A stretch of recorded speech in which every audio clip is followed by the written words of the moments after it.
Hello to all my Mad Maniacs out there. Welcome to Mad Chatter Episode 3. Today we are joined by my friend Matterhorn Matt. Matt, how's it going today? It's going all right. How about yourself? It's going pretty good for me. So for any of you wondering where this month's top 10 video it is, I purposely am delaying it. I will be in Disney World next weekend for 4-ish days, like 3.5 days. And I'm probably going to do something down there. I don't know what it's going to be, but it's Flower and Garden Festival, so I might do, top 10, bites at the Flower and Garden. I don't know. I'm not really sure yet, but I've been purposely holding off to do something down there. But before we get started, Matt, why don't you tell everyone what your channel's all about and what you do on your channel? I would love to do that. First, I would like to say it's very strange being on somebody else's podcast. This is the first time I've actually been on someone else's show, so yeah, I am a Disney YouTuber, a Diz-tuber, as some of you may call them. I make Disney history videos detailing attractions in the park, sometimes also lands in the park. We're working on a lot of great things for the channel. I guess sort of video essay style videos. Yeah, I guess that's pretty much it. Yeah, so Matt's most famous series is probably Historyland, right? That's probably your most well-known one. So they're really great videos. Of course, Matt's channel will be linked down in the description of the video, and I highly encourage you to go check out his videos. So today we have one main topic to talk about, and that is the Disney-Fox merger, because it just officially went through, even though it's been, I think it was November that we found out that it was happening, but it just officially went through, and I think that while it may not be getting immediate attention from everyone as much as it deserves, this deal could change, the Disney company. It will change the Disney company and everything we know about Disney and the future of Disney for the long term. So, this deal includes Disney picking up the rights to lots of movies, TV shows, and it will ultimately add on to Disney Plus, which is Disney's new streaming service, which is coming out later this year. So, Matt, what are your overall thoughts on just the deal as a whole? It's very complicated. I was never a big fan of 21st Century, of their movies. I was never really a big fan of Alien or what is the other, the Avatar? Yeah, I was never big fans of those. So there's a part of me that really doesn't care, but then there's another part of me who, has to pay attention to this because Disney is such a huge company, and so is 21st Century. And Disney buying out 21st Century Fox is a really big deal for not just Disney, but for the future of the movie industry as a whole. There's a lot of plus and minuses to this deal. I've heard that a lot of people are going to lose their jobs over at 21st Century Fox, so there's always that to keep in mind. And I feel like the main focus that a lot of people are putting on this deal is the fact that Disney's getting that Marvel's getting the rights back to all the X-Men characters. I feel like that's one of the main big focuses for that. But yeah, so I'm really on the fence about this, about how it could impact the future of the company and the future of the movie industry as a whole. Yeah, well, one of the biggest questions that people were asking was how Disney would handle Fox's more R-rated content, and I think what I've heard is that they're going to let it operate as a separate entity and just kind of let it do its own thing, which is a good thing. I feel like the thing I'll notice most, and I think in the short term, will be how Disney decides to integrate X-Men and Fantastic Four into MCU, and how long it takes them to do that, whether it's in 5 years, 10 years. We don't really know how they're going to handle this. It's an odd situation that we haven't really come across, before in the superhero world, where another company was producing stories of this franchise, and Disney is now picking that company up, and it'll be interesting to see how they integrate it. The one thing that I'm really looking forward to, though, is obviously Universal has the theme park rights east of the Mississippi for Marvel, and while this shouldn't change anything directly with that, the one thing Disney now has is more bargaining chips with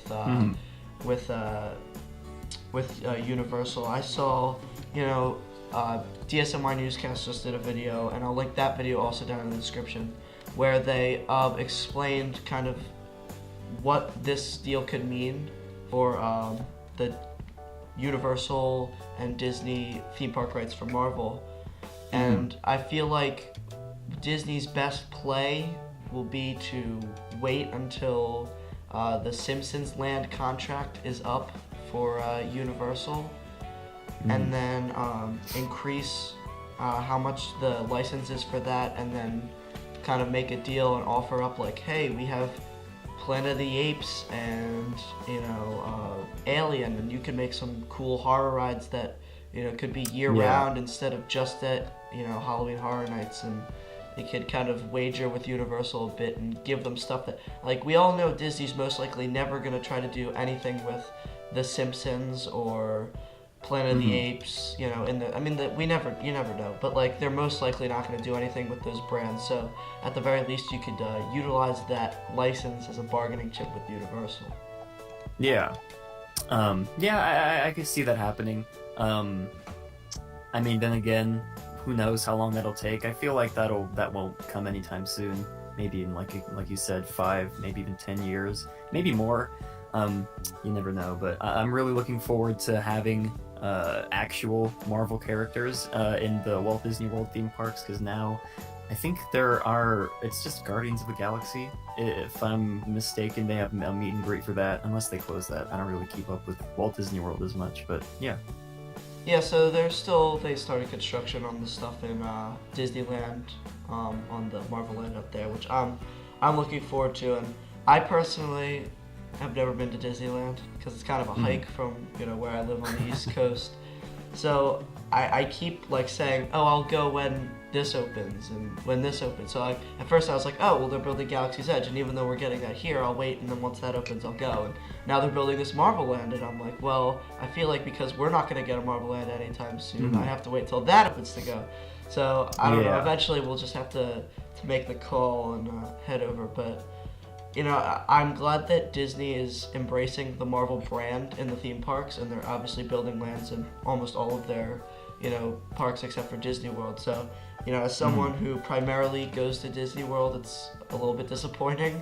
But I like that Disney has recognized that this could be a big part of the parks for them, and that they're taking action in the other parks around the world. Yeah, absolutely. I feel like Marvel Land is such a weird thing to talk about when it comes to a Disney park, because you normally associate Marvel attractions with like Universal. So it's gonna take me a while to get used to, once it finally opens, it's gonna take a while to get used to telling my parents, hey, we should go to Marvel Land in California Adventure. That's just gonna it's just gonna sound weird for the next few years, at least to me. Yeah, well, it's like the way I'm gonna think about it is it's the MCU land, right? Because all of their rides and stuff is gonna be based off of the movies that Disney's been making, and less on the comic books. So Universal's kind of like the comic book Marvel Land, and then the new land is more like the movie Marvel Land. It's kind of the way I'm thinking about it. Yeah, that's a good way of putting it. I've never been to Universal in Florida, and I don't think they have any Marvel attractions in California. It's been a while since I've been to Universal in California as well. But yeah, I'm excited for it, but it's really weird when it comes to the Marvel Land in California. I was saying this on to one of my friends the other day about how since the Eastern Gateway got canceled, they were going to use a large portion of the expansion area that came with the Eastern Gateway to expand California Adventure to possibly build the Marvel Land. And since the other day, they just released new, really vague details about the Spider-Man attraction coming to that land. I sort of got me thinking that Disney doesn't really know what they're gonna do when it comes to the Marvel Land. Obviously they're already started construction on the first phase where Bugs Land was, but after that, I feel like they have really no idea what they're going to do, since probably a large majority of their plans got scrapped after the Eastern Gateway got canceled. Yeah, well, see, the interesting thing, and this is always the dilemma that comes up with California parks, is there's only so much space.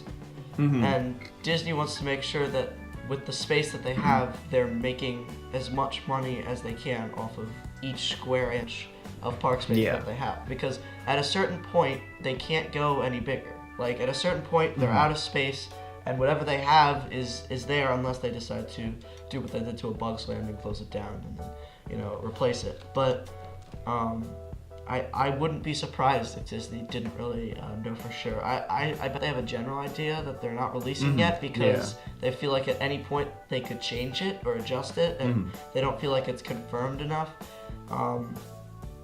But I am still excited, even though we don't really know what we're getting ourselves into with this one. We saw the permits for the rumored technology that they're going to use for the Spider-Man ride with the swinging cars. So, I mean, I'm excited, but I'm also withdrawing a bit of my excitement until we kind of know what it's going to be. Yeah. No, I agree 100%. I'm excited to see Marvel in the Disney parks. I'm a big MCU fan. I'm very excited for Endgame and for Spider-Man Far From Home. So it's going to be, like I said, it's going to take a while to get used to, but I'm going to be very excited to actually meet Spider-Man in the Disney parks, like properly, not just in like a back alley in California Adventure with like a vague facade of New York. But yeah, I'm very excited.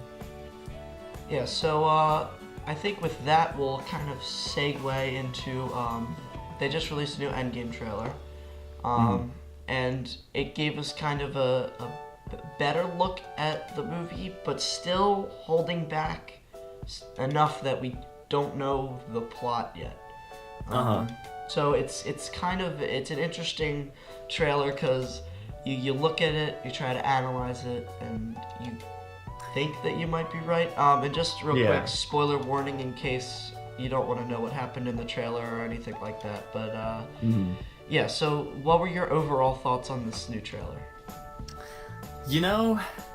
When the first Infinity War trailer came out, I told myself that was going to be the only trailer I ever watched for that movie, just so I couldn't see any new footage or accidentally get anything spoiled for me. But I feel like it's a completely different scenario with the Endgame trailers that they're going to be releasing from now until the movie comes out, because obviously they're not going to throw in chunks of footage from like the end or like the beginning or the middle of the movie into the trailers. I heard that they were only going to include somewhat like the footage from the first 10 or 20 minutes of the movie. So I feel like it's a completely different story when it comes to that. I probably won't stop myself from watching the new trailers that they end up putting out, because there's probably not going to be anything that they're going to release that's actually going to spoil the movie.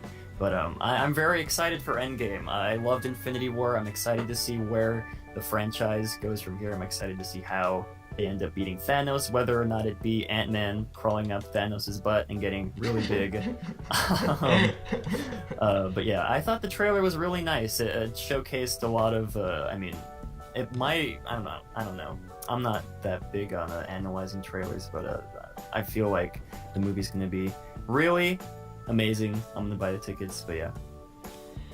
Yeah, so if you want new Rockstars did a frame-by-frame analyzation of the trailer, and I can link that in the description too. But my overall thoughts on they're clearly holding stuff back. They're clearly holding stuff back because the first half of the trailer was flashbacks to prior movies. So they're holding so much back that to fill a 2-minute trailer, they needed a minute of it to be stuff from other movies. So clearly they're not going to give away too much unless, Mark Ruffalo or Tom Holland decides to, let something slip like they have for almost every other movie they've been in. So I'm kind of excited because I feel like going into the movie, we'll really have no idea what's going to happen. Like, we knew in general for Infinity War that, these characters would get together and Thanos would probably get or get close to getting all the Infinity Stones. But for this, we really don't know what's going to happen. We don't know how they're going to go back, whether it's going to include some sort of time travel, whether it's going to include some sort of I don't know, dimension shifting, quantum realm stuff. Like we have no clue how they're gonna go about doing this, and you know, people, because of the way Infinity War ended, people are like questioning, you know, what if the Avengers lose again? What if, you know, the Avengers, you know, have to sacrifice all but like 3 people? What if, you know, like we really, it's gonna be an interesting movie because I feel like up into the minute you sit down in your chair in the theater to see it, you will have no idea what's gonna happen or how it's gonna happen or even any clues as to, you know, what could happen, because, you know, I feel like they're not even gonna give us like teases. I feel like they're gonna generally just give us enough that we want to go see it, but in turn give us nothing so that we have to go see it.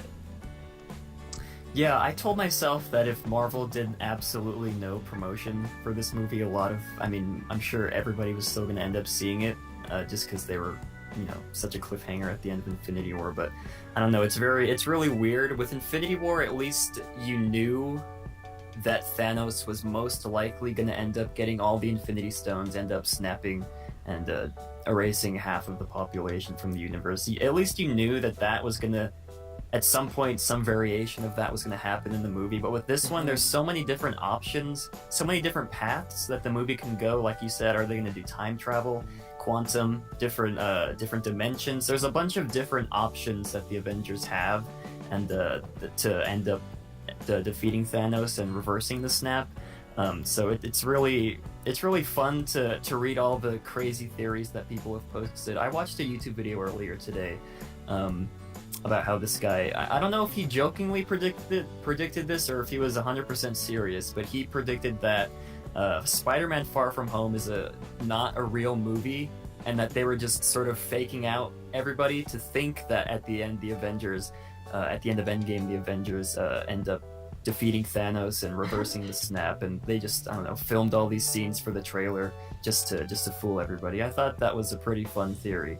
I wouldn't put it past Marvel to do something like that. Like, we all know that the iconic shot at the end of the Infinity War trailer where all the characters run forward, and that was used in like every promotional thing for Infinity War, it was just scrapped from the movie. Like, they recorded it probably knowing that they were never going to use it. But so like at the end of the Endgame trailer, there's that shot of, you know, all of the characters in like these new white suits, you know, slowly and dramatically walking forward. But like we don't know that that's going to be in the movie. Like, we don't, like, it showed, you know, Iron Man and Gamora were there, or Nebula, not Gamora. Iron Man and Nebula were there, and it showed them there, so it's like, oh, so they clearly get rescued from their spaceship and they're back on Earth. But like, do they? Like, we don't know that. Anything you see in that trailer could be something to fake you out, or, you know, make you think that it will go a certain way, even though it won't. Like, you know, they said they only used footage from the first, you know, 20 minutes of the movie or whatever, and that shot at the end doesn't look like the sort of, you know, shot you'd see 20 minutes into the movie, so I'm actually leaning towards that shot won't be in the movie at all. Well, it's kind of interesting. If you go back and look at that scene and compare it, I believe if you either compare it with an earlier clip of that scene from the same trailer or from a different trailer, if you sort of compare them side by side, you'll see that certain characters are missing in one trailer but are there in another trailer, and so they're also out of order in one trailer, because I think first, I don't know the order that they walk out, but yeah, it's very interesting if you go back and compare those two scenes. I agree with you, that scene is probably either not in the movie, or a lot of the characters that are in that scene are not going to be there. But yeah, again, I don't know what to expect. I hope the movie ends up being amazing. I mean, I'm sure it will be amazing, but yeah, I'm very excited for it. Yeah, I'm just picturing the day they filmed that, saying like, all right, so for this take we need you 5 characters, we're gonna have you walk across real quick, and then they finish, and it's like, all right, now you 5, we're gonna have you walk across real quick, and then they shoot like 20 different takes with random groups of people, and then each trailer they show a different version of that shot, so no one has any idea what's gonna happen. You know, yeah, no, I could 100% see Marvel doing that for that. I guess one of the things I was wondering is if this Endgame is going to make or surpass the amount of money that Infinity War made. Because Infinity War made a crap ton of money, and that was just the first half of the story, and this is, the finale of the entirety of the MCU that they've built up so far. I'm wondering if Endgame is going to live up to the hype that sort of Infinity War has put on its shoulders and surpass it when it comes to box office revenue. Yeah, so when I had Rob Plays on the show 2 months ago, we talked about that. Because we kind of talked about like all the movies coming out in 2019 for Disney and whether we thought they would be, more successful box office wise. And I think we kind of came to the conclusion that it would most likely surpass it, because the common person that saw Infinity War that wasn't an avid Marvel fan probably, you would think, would have the common sense to know that it was a part one, and you would hope that they'd want to come back to see the second part.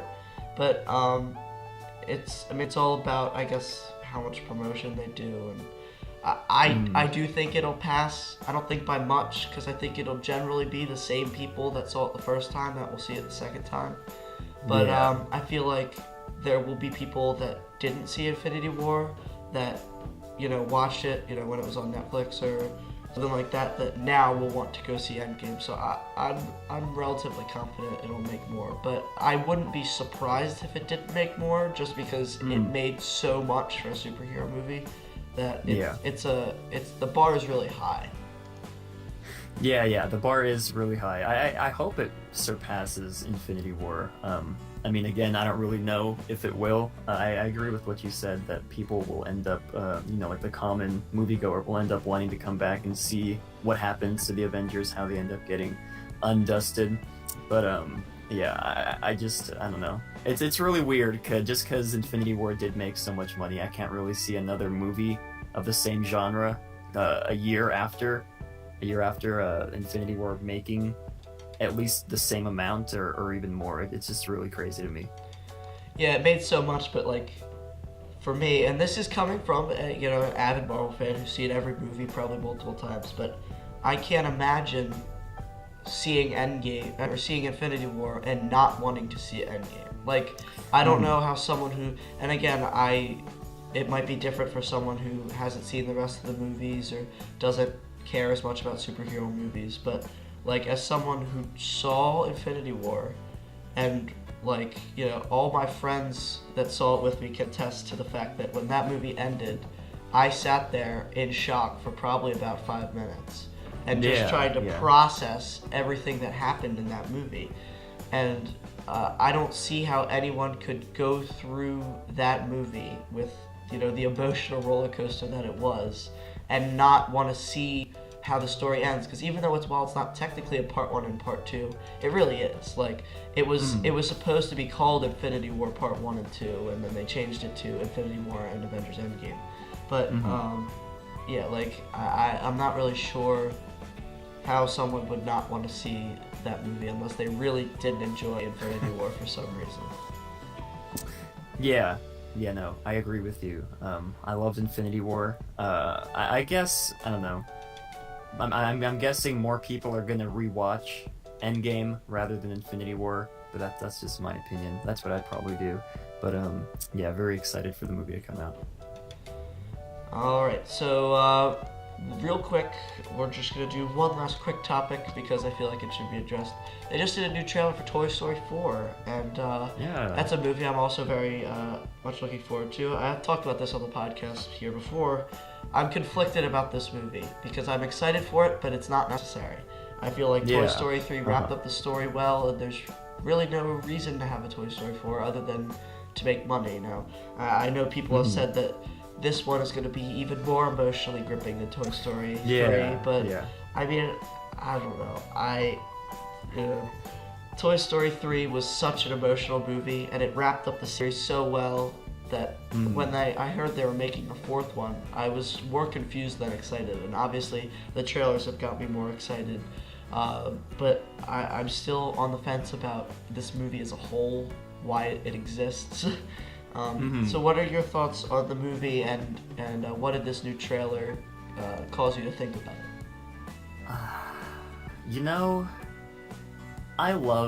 I guess I should first say that I love the Toy Story franchise. It's really one of my favorite Pixar franchises that they've put out. I do agree Toy Story 3 is probably one of the most emotional movies I've ever seen. I think that was the first movie I ever cried in when I was a kid, so I guess they've got that going for them, because I don't cry very often in movies. But yeah, I do agree that Toy Story 3 wrapped up the series really perfectly with Andy handing off his toys to Bonnie. And I was one of the people who was avidly against making a Toy Story 4 when they first announced it. I'm sure if you go back and listen to me on my show, you'll hear me saying that I'm really not going to be a fan of this movie. But once they released the first teaser trailer with I think it's the guys from Key and Peele who are voicing the two fluffy characters. Mm-hmm. Yeah, I don't know. Something feels off. And it could just be me. I feel like, I mean, it's been almost, how long has it been? Like 10 years almost since Toy Story 3 came out. Has it really been that long? I think it has. I'm looking around that year. Yeah, I think it's been almost either 9 or 10 years. Because as someone who's 16, it hasn't been that long, because I was totally not 6, unless I'm just growing up really fast.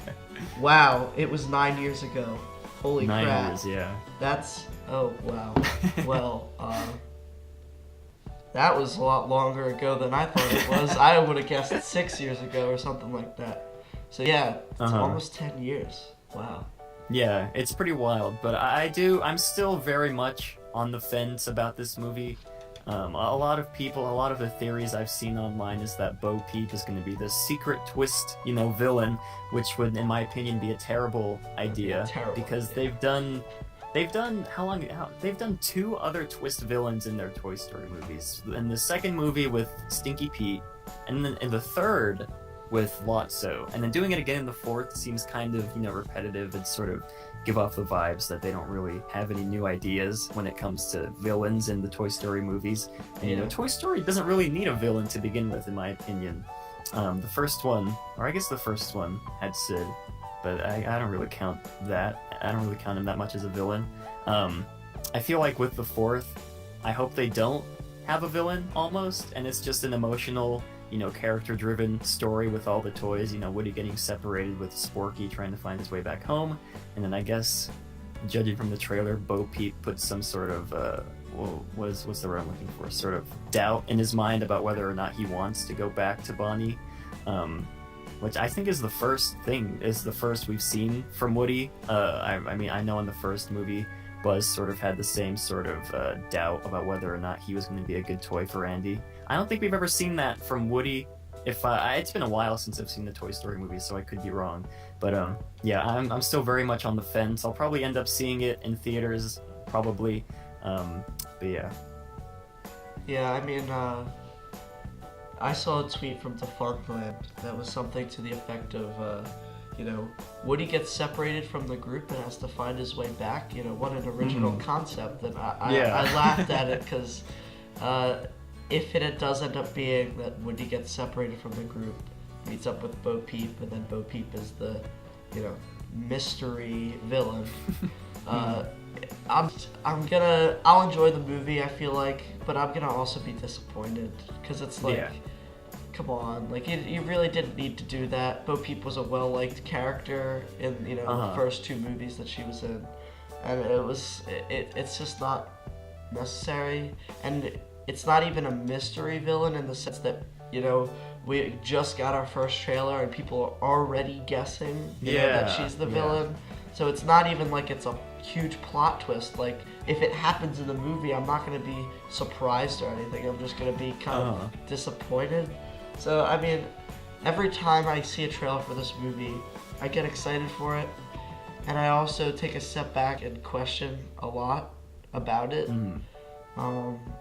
But overall, I think it'll be hard to make a call until we see the movie. If you go back and read some of Tom Hanks and Tim Allen's interviews, they do say that, I think they said that the end, recording their lines for the end of this movie was one of the hardest and emotional things that they've ever done. I think, don't quote me on that, but that's sort of paraphrasing what they said. And I think they said something along the lines of how it was more emotional than Toy Story 3. So I guess we'll see. I don't know. If I cry at the end of this movie, then it'll be a good movie. But if I don't, then that's how we know that it's going to be a bad movie. Yeah, well, generally, if you're doing a series and you want to finish it emotionally, right, and you cry for the end of the third movie, and you don't for the end of the fourth, then there's probably something wrong. So, generally, the most emotional movie should be the last one. That's generally how things roll. So I hope that they do a good job at making this a good emotional movie. But if they don't, I think Pixar should take a step back and question it. Also, it's like, obviously they wrapped up the story pretty well in Toy Story 3. So just because they're doing a Toy Story 4, does that mean there's going to be a Toy Story 5? Or will this movie somehow wrap up a story that was already wrapped up? Like, I'm kind of confused as to the plot of the franchise, where it's going, not just the story, because obviously it's not just Andy's story anymore, unless it's somehow people are rumoring it'll cycle back to Andy's child getting the toys, but we really don't know. Yeah, I think that's another theory that's out there, is that somehow Andy's going to get the toys to his kid. Because you do see sort of like what looks like to be a young Andy in the trailer, but it looks it's nothing either like... a young Andy or, I don't know. I saw the side-by-side between Andy from the original and then that Andy, and then they look nothing like each other. So part of me is like, if it made more sense for it to be not Andy, then I would be like, that's not Andy. But I don't know who else it would be besides potentially Andy's kid, but Yeah, I guess it could be they just changed the character model, like they did with Tony. Yeah, a lot. Like they did with Tony in Incredibles 2. He wasn't changed all that much. But it would be kind of weird though, because Andy was going off to college in the third movie, and then to have a kid in the fourth movie, that'd be kind of weird. So I don't know. It's an interesting theory, but I don't really know what to think of this movie. I'll probably, like I said, I'll probably end up watching it in theaters. But yeah, it is kind of interesting, the point that you brought up about how the third movie wrapped it up so perfectly. And then now they're saying that the fourth movie is going to wrap it up even more perfectly. So that kind of, like you said, begs the question if there's going to be a fifth movie and a sixth movie, because it is kind of weird to end a franchise on a fourth movie. Normally you just have a trilogy, and then trilogy, the last one is the end of the franchise. And then if you go after that, it's almost like you have to make two other movies. That's not like a rule, but it's almost weird if you end it on the fourth movie. Yeah. I guess it's because we're so accustomed to, like Star Wars being, trilogies, and then them being stories contained in the three movies. But yeah, it is very strange that they're wrapping it up again in the fourth movie. Yeah, so it'll be interesting. We'll have to wait and see how that one turns out. But that's we'll probably wrap up the podcast now. It's been a decent length podcast. So Matt, thank you for coming on to the show.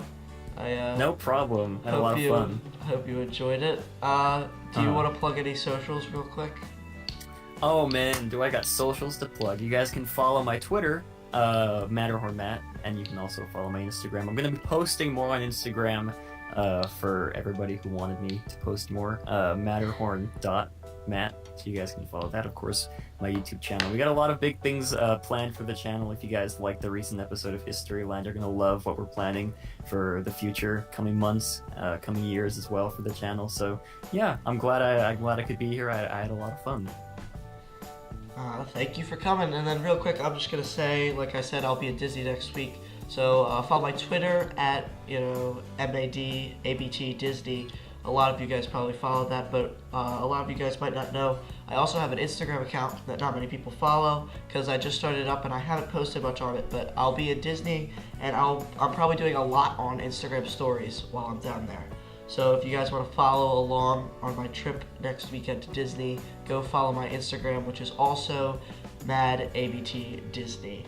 And then check out our website, www.madaboutdisney.com. And that's pretty much it. So if you guys like this video, please give it a big thumbs up. If you guys are new to the channel, please subscribe. Also, be sure to go subscribe to Matt's channel. He does a lot of great content over there. And that's it for now. And I will see all of you Mad Maniacs in the next video.